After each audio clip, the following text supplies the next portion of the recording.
नमस्कार। मैं वसंत रावल ज्योतिष विद्या ज्ञान चैनल के अंदर आज मैं आपको बताने आया हूं कन्या लग्न की कुंडली के अंदर विदेश यात्रा के योग कैसे देखे जाते हैं।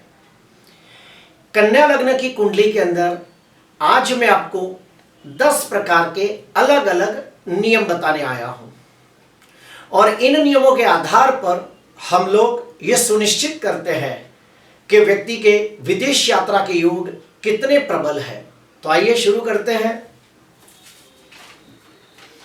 अगर यहां पे 6 नंबर लिखा हो तो समझ जाना ये कन्या लग्न की कुंडली है। विदेशागमन का अध्ययन करने के लिए हम लोगों को 12वें भाव का गहनता से अध्ययन करना पड़ता है। तो आइए शुरू करते हैं। पहला नियम, लग्नाधिपति बुध 12वें भाव के अंदर बैठा हो या फिर 12वें भाव का स्वामी सूर्य लग्न भाव में बैठा हो या फिर पहले और 12वें भाव के स्वामी आपस में एक दूसरे के घर में बैठकर परिवर्तन योग बनाते हो, तो ऐसे व्यक्ति को निश्चित तौर पे विदेशागमन के योग बनते हैं और व्यक्ति विदेश में जाकर स्थायी जीवन व्यतीत करता है। दूसरा नियम, चौथे भाव का स्वामी गुरु 12वें भाव के अंदर बैठा हो या फिर 12वें भाव का स्वामी सूर्य चौथे भाव के अंदर बैठा हो या फिर चौथे और 12वें भाव के स्वामी आपस में एक दूसरे के घर में बैठकर परिवर्तन योग बनाते हो, तो भी ऐसे व्यक्ति को निश्चित तौर पे विदेशागमन के योग बनते हैं और व्यक्ति विदेश में जाकर स्थायी जीवन व्यतीत करता है और बहुत मेहनत करके धन कमाकर अपने लिए उत्तम कक्षा का मकान सुख, वाहन सुख, प्रॉपर्टी का सुख प्राप्त करता है।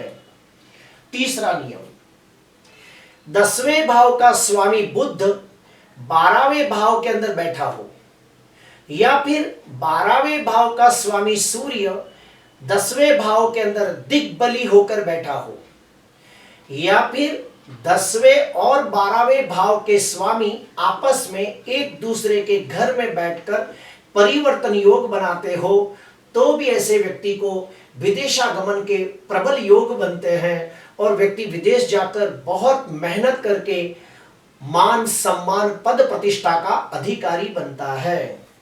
चौथा नियम, लग्नाधिपति बुध और सुखाधिपति गुरु यानी कि पहले और चौथे भाव के स्वामी की अंशात्मक युति 12वें भाव के अंदर होती हो और 12वें भाव का स्वामी सूर्य पहले, चौथे, 8वें, 9वें या 10वें भाव में बैठा हो, तो ऐसे व्यक्ति को निश्चित तौर पे विदेशागमन के योग बनते हैं। व्यक्ति विदेश जाकर स्थायी जीवन व्यतीत करता है, अपने लिए उत्तम कक्षा का मकान सुख, वाहन सुख प्राप्त करता है, बहुत धन कमाता है और विदेश जाने से उसका भाग्योदय होता है। पांचवा नियम, लग्नाधिपति बुध और धनाधिपति शुक्र और सुखाधिपति गुरु अर्थात पहले, दूसरे और चौथे भाव के स्वामी आपस में अंशात्मक युति करके 12वें भाव के अंदर बैठे हो और 12वें भाव का स्वामी सूर्य पहले, चौथे, 8वें, 9वें या 10वें भाव में बैठा हो, तो भी ऐसे व्यक्ति को विदेशागमन के प्रबल योग बनते हैं और व्यक्ति विदेश जाकर सर्व सुख संपन्नता भरा जीवन व्यतीत करता है। सर्व सुख संपन्न होने के साथ साथ उत्तम कक्षा का मकान सुख, वाहन सुख, प्रॉपर्टी का सुख भी प्राप्त करता है। छठवां नियम, लग्नाधिपति बुध, धनाधिपति शुक्र और पंचमाधिपति शनि अर्थात पहले, दूसरे और 5वें भाव के स्वामी अंशात्मक युति करके 12वें भाव के अंदर बैठे हो और 12वें भाव का स्वामी सूर्य 10वें भाव के अंदर दिग्बली होकर बैठा हो, तो ऐसे व्यक्ति को विदेशागमन के प्रबल योग बनते हैं और व्यक्ति विदेश जाकर स्थायी जीवन व्यतीत करता है। सबसे पहले वहां पे जाके एजुकेशन हासिल करता है और नौकरी करके धन कमाकर मान सम्मान पद प्रतिष्ठा का अधिकारी बनता है। 7वां नियम, लग्नाधिपति बुध, सुखाधिपति गुरु और लाभाधिपति चंद्र, यानी कि पहले, चौथे और 11वें भाव के स्वामी अंशात्मक युति करके 12वें भाव के अंदर बैठे हो और 12वें भाव का स्वामी सूर्य 10वें भाव के अंदर दिग्बली होकर बैठा हो, तो ऐसा व्यक्ति विदेश जाकर बहुत मेहनत करके धन कमाता है, अपने लिए उत्तम कक्षा का मकान, वाहन, प्रॉपर्टी का सुख हासिल करता है और समाज के अंदर मान सम्मान, यश, जस, कीर्ति प्राप्त करता है और पद प्रतिष्ठा की प्राप्ति करता है। 8वां नियम, लग्नाधिपति बुध, पंचमाधिपति शनि और व्ययाधिपति सूर्य की शुभ युति 10वें भाव में होती हो। फिर से बोलूंगा, पहले, 5वें और 12वें भाव के स्वामी अगर अंशात्मक युति करके 10वें भाव में बैठे हो तो भी ऐसे व्यक्ति को विदेशागमन के योग बनते हैं, और अगर उसमें भी राहु 12वें भाव में बैठा हो तो सोने पे सुहागा जैसा काम हो जाता है और व्यक्ति बहुत मेहनत करके विदेश में स्थायी जीवन व्यतीत करता है और धनवान, यशवान, सर्व सुख संपन्नता भरा जीवन व्यतीत करता है। 9वां नियम, लग्नाधिपति बुध, भाग्याधिपति शुक्र और व्ययाधिपति सूर्य की शुभ युति 10वें भाव में होती हो, अर्थात पहले, 9वें और 12वें भाव के स्वामी अंशात्मक युति करके 10वें भाव में बैठे हो और 12वें भाव के अंदर राहु बैठा हो, तो ऐसे व्यक्ति को निश्चित तौर पे विदेशागमन के योग बनते हैं। व्यक्ति विदेश जाकर बहुत मेहनत करके अपना भाग्योदय करता है, बहुत सारा धन कमाता है और वहां पे मान सम्मान पद प्रतिष्ठा का अधिकारी बनता है।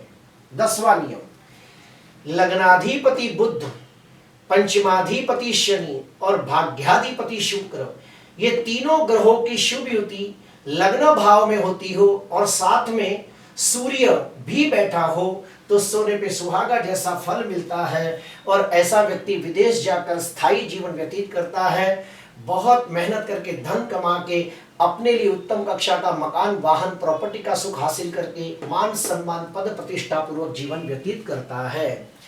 हम लोगों को प्रेडिक्शन करते समय कम से कम 5 या 6 भाव का गहनता से अध्ययन करना पड़ता है। अगर दूसरे और 12वें भाव के स्वामी का संबंध होता हो तो हम समझ जाते हैं कि ये व्यक्ति को विदेश जाकर बहुत धन कमाने के योग बनते हैं। अगर चौथे और 12वें भाव का शुभ संबंध होता हो या फिर युति, प्रतियुति, दृष्टि योग या परिवर्तन योग बनता हो तो हम समझ जाते हैं व्यक्ति विदेश जाकर बहुत मेहनत करके अपने लिए मकान, वाहन, प्रॉपर्टी का सुख हासिल करता है। 5वें और 12वें भाव का संबंध होता हो तो हम समझ जाते हैं ये व्यक्ति विदेश में जाके एजुकेशन हासिल करेगा। 9वें और 12वें भाव का संबंध होता हो या फिर परिवर्तन योग होता हो तो हम समझ जाते हैं ये व्यक्ति का भाग्योदय विदेश जाने से होगा। 10वें और 12वें भाव का युति, प्रतियुति या दृष्टि योग या परिवर्तन योग का संबंध होता हो तो हम समझ जाते हैं कि वहां पे जाके मान सम्मान पद प्रतिष्ठा की प्राप्ति करेगा। अभी हम लोग जानेंगे कि उपाय कौन से करें। तो सबसे पहला उपाय है लग्नाधिपति बुध, पंचमाधिपति शनि और भाग्याधिपति शुक्र, ये ग्रहों के रत्न को धारण करने चाहिए। सिर्फ शर्त यह है कि ये नीच राशि में निर्बल नहीं होने चाहिए। दूसरा उपाय, अपने वजन का 5 से 7 गुना अनाज अनाथ आश्रम के अंदर जाकर दान करना चाहिए और हो सके तो पकाकर खिलाना चाहिए। तीसरा उपाय, उड़ते हुए पक्षियों, जो पक्षी उड़ते हैं ऐसे पक्षियों को दाना खिलाना चाहिए। चौथा उपाय, विदेश लेके जाने में सबसे बड़ा कोई ग्रह रोल अदा करता है तो वह राहु ग्रह। तो ओम रीम राहुवे नमः, ओम रीम राहुवे नमः, ये मंत्र के 72,000 जाप करने चाहिए और किसी कर्मकांडी विद्वान ब्राह्मण को बुलाकर उसका दशांश होम करना चाहिए। तो विदेश जाने में कोई भी रुकावटें आती हो तो वो दूर हो जाती है। आखिरी उपाय, ओम सम शनीश्वराय नमः, ओम सम शनीश्वराय नमः, ये मंत्र के 92,000 जाप करने चाहिए और उसका दशांश होम करना चाहिए। तो भी विदेश में आने वाली हर विघ्न दूर होते हैं और सर्व मनोकामना सिद्ध होती है। आज के लिए बस इतना ही। आपको अच्छा